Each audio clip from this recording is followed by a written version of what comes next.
O tempo tem um poder revelador e em política os primeiros 100 dias de um mandato dizem mais do que promessas feitas em campanhas. São os 100 dias para agir, testar intenções e, mais importante ainda, para revelar se há um plano de governo genuíno ou se tudo não passa de uma dança cuidadosamente de aparências. No caso de Moçambique, a data de 30 de abril de 2025 assinala exatamente esse marco simbólico e decisivo, os 100 dias de Daniel Chapo à frente da presidência da República. Um presidente novo, mas não um rosto novo. Membro da Frelimo, Chapo herda não apenas a máquina estatal, mas também o desgaste acumulado por anos de acusações de corrupção, repreensão e distanciamento das reais necessidades da população. Enquanto isso, um outro nome continua a ecoar,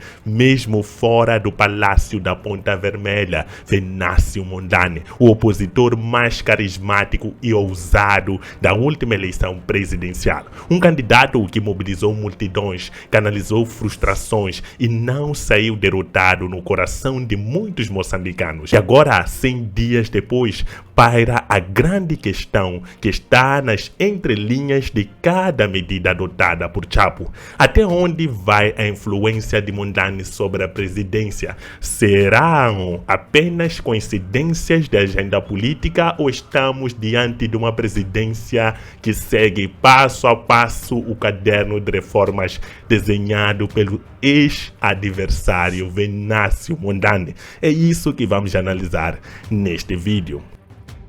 As semelhanças que ninguém consegue ignorar. O primeiro sinal de sobreposição entre os discursos de Mondlane e Chapo surgiu já nas primeiras semanas do novo governo. Em janeiro, Mondlane publicou um conjunto de 25 exigências e propostas de reformas urgentes. Entre elas, destacavam-se a despartidização das instituições do Estado, a criação de um tribunal constitucional, a revisão da Constituição e do sistema de justiça, além da liberação de presos políticos, especialmente os detidos após os protestos eleitorais. Pouco tempo depois, em fevereiro, Daniel Chapo, agora presidente empossado, apresentou um discurso recheado de intenções reformistas, como se tivesse em mãos a cartilha de Mondlane. Prometeu reconfigurar os órgãos constitucionais, criar um tribunal constitucional e um tribunal de contas, reformar o sistema eleitoral e promover um amplo diálogo nacional.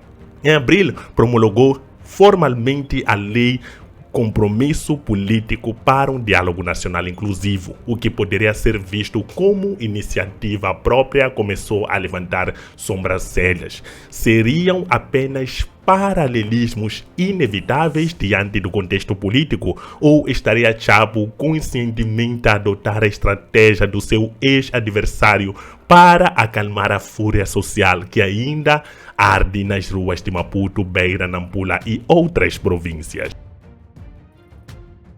Pressão das ruas, tensão pós-eleitoral e a necessidade de um símbolo de ruptura. E vamos, investigador do Centro de Integridade Pública, ver com clareza o que está em jogo. Chapo não podia simplesmente governar como se nada tivesse acontecido. Ele assume o país num ambiente de tensão, com uma população descrente, com denúncias de fraude e com um adversário, Mondlane, transformado em um símbolo de resistência, afirma. Para Mussi, a adoção de medidas semelhantes às exigidas por Mondlane não é coincidência, mas sim uma resposta direta à pressão popular. Era necessário legitimar-se, mostrar que, mesmo sendo da Frelimo, ele ouve, age e está disposto a corrigir rumos. Mas o investigador é prudente em seu otimismo. Adotar a agenda do outro não é o mesmo que cumpri-la. Promulgar leis não é sinônimo de mudança real. A questão agora é: essas reformas serão implementadas de fato ou serão apenas fumaça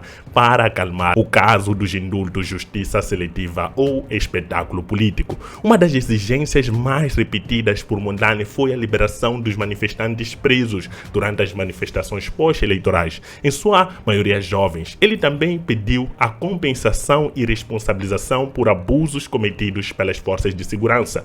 Em março, Chapo surpreendeu ao anunciar indultos presidenciais presidenciais para vários condenados, incluindo manifestantes. Um gesto que foi lido por muitos como um sinal de boa vontade. Porém, Wilker Dias, presidente da plataforma eleitoral Decide, não se deixou impressionar. Enquanto alguns são liberados, outros continuam a ser perseguidos. Recebemos relatos de pessoas sendo caçadas dentro de suas casas, principalmente em Maputo. Mulheres que apenas preparavam comida para os manifestantes estão a ser visadas. Que tipo de reconciliação é essa? A crítica é dura. Uma justiça seletiva para inglês ver. Um indulto que serve de cortina de fumaça enquanto o sistema continua a perseguir vozes dissidentes.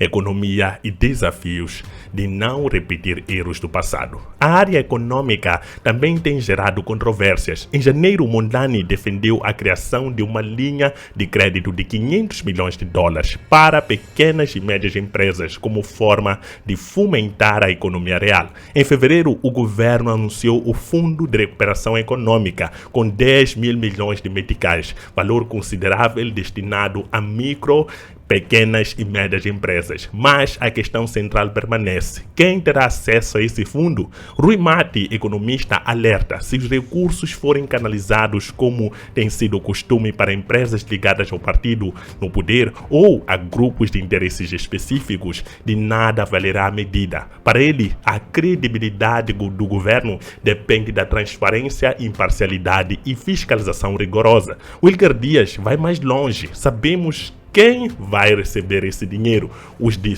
sempre, os mesmos que sempre serviram o sistema. Se Chapo quiser realmente fazer diferença, precisa romper com esse ciclo vicioso. Regeneração de contratos, promessas perigosas ou populistas. Durante a campanha, Mondlane defendeu com veemência a renegociação dos contratos dos megaprojetos com empresas estrangeiras, alegando que esses acordos favorecem um pequeno grupo de elites que alimentam esquemas de corrupção. Na época, Chapo rachou a proposta.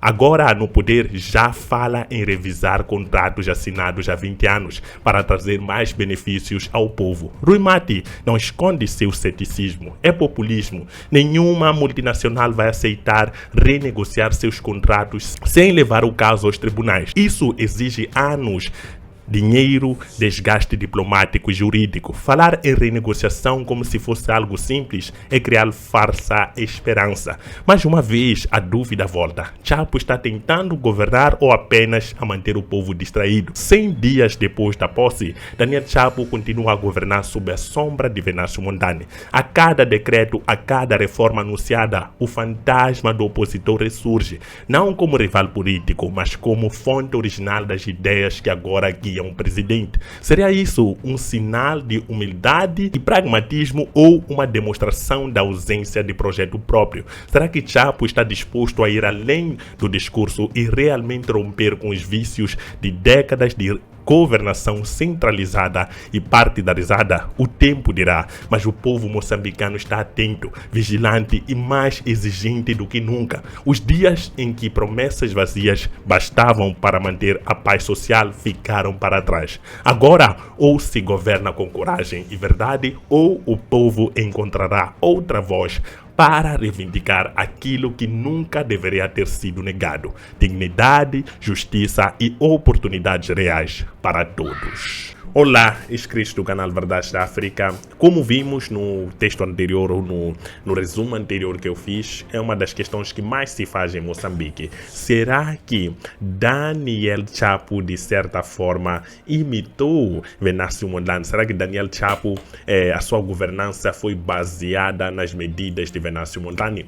Muitos acreditam isso e não podemos negar que existem várias semelhanças entre o que Chapo tenta fazer, porque muitos dizem que ainda realmente não se viu nada, e o que Venâncio Mondlane está a fazer. Aliás, o Venâncio Mondlane propôs nas suas medidas. Eu até fiz um vídeo aqui que resume todas as medidas de Venâncio Mondlane e o que Venâncio Mondlane propôs para esses 5 anos de governação. Por mim, Chapo e Venâncio Mondlane deviam se aliar para poder proporcionar o melhor de Moçambique, uma vez que nós sabemos muito bem o que o povo deseja e o que está acontecendo na presidência, que não é aquilo que reflete realmente o que o povo deseja. Mas eu acho que os dois juntos poderiam, enfim, né, para evitar essa questão dos conflitos, eu acho que seria uma situação maravilhosa. Mas coloque nos comentários a sua opinião. Mas o que deve se fazer aqui é se beneficiar o próprio povo. Não interessa de onde vêm as medidas, se são medidas para poder beneficiar e melhorar a vida dos moçambicanos, avante. Porque é o que interessa neste momento. Não interessa se essa ideia vem do partido X, Y ou Z. O que interessa neste momento é que o povo moçambicano possa ter a sua vida melhorada. Não interessa se copiou, colou aqui, copiou, colou lá. Se é algo que beneficia os moçambicanos, tem que ser implementado o mais rápido possível. Porque o povo moçambicano está cansado e precisa de algo novo, precisa de esperança, precisa da sua vida melhorada o mais rápido possível. 100 dias de governação, nós sabemos que é pouco, mas é o reflexo do que vem aí à frente. Percebem? Então, se 100 dias ainda não fez nada, porque a maior parte dos 100 dias o que aconteceu foram nomeações, o que já devia ter sido feito num plano de governo, logo ao se candidatar, eu acho que devia ser obrigatório os candidatos que vão concorrer às eleições, o que deviam fazer é apresentar logo as suas, as pessoas que vão governar ao seu lado, quais são os planos de governo, e etc, etc. Eu acho que isso deve ser um pré-requisito para alguém se candidatar à presidência, para evitar levar esse tempo todo ainda a se nomear pessoas, porque esse tempo gasto é um tempo que depois vai fazer diferença lá à frente.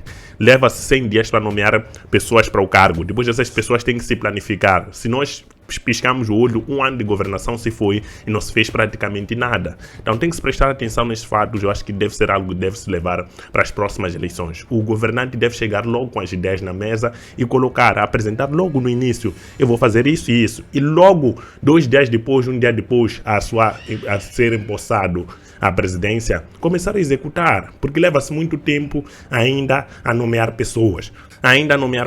Isso gasta dinheiro público, faz com que o Estado torne-se menos eficiente ainda e comprometa aquilo que é o bem-estar dos moçambicanos, percebem? Eu acho que é algo que deve ser visto o quanto antes, principalmente na situação de Moçambique. Moçambique é um país que é pobre e precisa de ideias inovadoras o quanto antes. Se Venâncio Mondlane, candidato querido pelo povo, uma pessoa não ser ignorado pelo Estado moçambicano, deve ser ouvido o quanto antes, porque ele é alguém que se aproximou do povo e também entende quais são as necessidades que o povo moçambicano precisa, e também tem uma confiança muito grande do povo moçambicano. Eu acho que essa separação que acontece em Moçambique acaba comprometendo, porque nós sabemos que existem pessoas que não se interessam em se aproximar dos outros. O que querem, na verdade, é simplesmente separação, porque quando o povo está separado, o que acontece? A maior probabilidade de ser, de certa forma, dominada. Mas, na verdade, o que deve acontecer é os moçambicanos se unirem. Essa questão, eu sei que algumas medidas são semelhantes, até podem ser copiadas, mas o que deve se fazer não é só falar das medidas, é implementar. Não interessa de onde vem, mas se beneficia o povo moçambicano e faz com que Moçambique prospere, devem ser implementadas o mais rápido possível. Percebem? Isso é que é importante neste momento. Mas coloque a sua opinião nos comentários, que é o mais importante neste vídeo. Será que Daniel Chapo, de certa forma, copiou e colou aquilo que Venâncio Mondlane fez? Ou simplesmente as ideias coincidiram? Ou, ainda mais, Venâncio Mondlane, de certa forma, que está governado de forma indireta? Coloque nos comentários aí abaixo. Muito obrigado por acompanhar este vídeo. Não esqueça, o lema do canal é olhar a África em uma perspectiva africana. Tchau!